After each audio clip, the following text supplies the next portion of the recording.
A big supermarket chain has pulled morning harvest eggs from its shelves.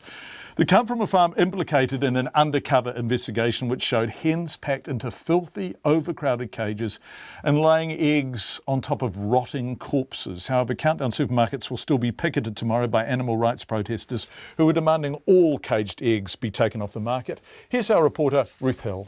The covert footage shot at Hayden Farms in Waikato last month shows featherless chickens crammed against the bars of faeces-smeared cages, with dead and dying birds crushed underfoot and others trapped beneath perches and left to starve.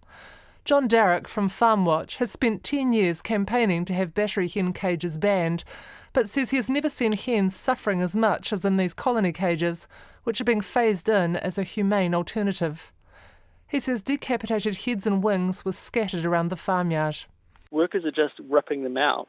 It took me about 20 minutes to rescue one trapped hen, and I don't think any worker is going to put that amount of time into rescuing them.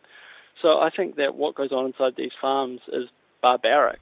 Mr Darroch says he's shocked it took the Ministry for Primary Industries 10 days to send inspectors to the farm after receiving the footage, and he's further dismayed to learn the farmer isn't being prosecuted. It really raises the question, what's the point of having standards at all if MPI aren't going to enforce them? The animal advocacy group SAFE, Save Animals from Exploitation, which laid the complaint with the ministry, says the footage is proof that the new colony cages are no more humane than the battery cages, which will be banned from 2022. Its executive director, Hans Creek, says consumers are being misled by the use of the term colony farming into believing these hens are not being kept in cages. And even more shockingly, here we have our government and the industry sort of pretending that everything is all right now, that we're getting rid of battery cages.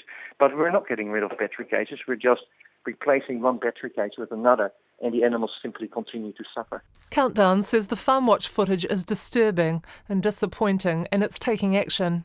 In a written statement, its spokesman, James Walker, says Countdown does not stock any colony caged eggs from Hayden Farms, but it does sell a small number of conventionally caged eggs supplied by the farms to Morning Harvest. These will be removed from shelves from today until we are reassured that the farm is up to standard. We are hopeful that the other retailers stocking this brand will seek the same reassurances. We are getting in touch with all our egg suppliers today and reinforcing the importance of complying with the Code of Welfare and Countdown's own animal welfare expectations.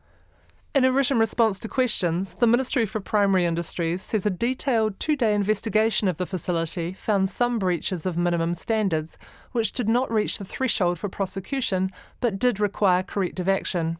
The Independent Egg Producers Cooperative, which markets Morning Harvest eggs, has not yet responded to questions.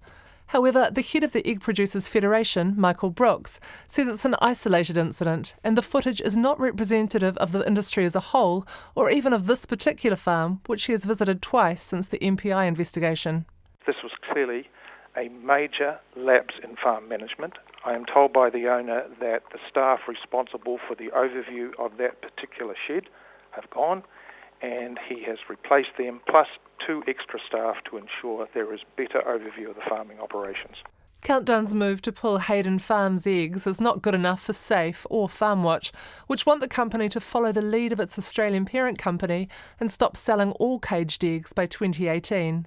Farm Watch protesters plan to picket Countdown supermarkets in Auckland CBD and the Wellington suburb of Newtown from 8 o'clock tomorrow morning. For Checkpoint, Ruth Hill.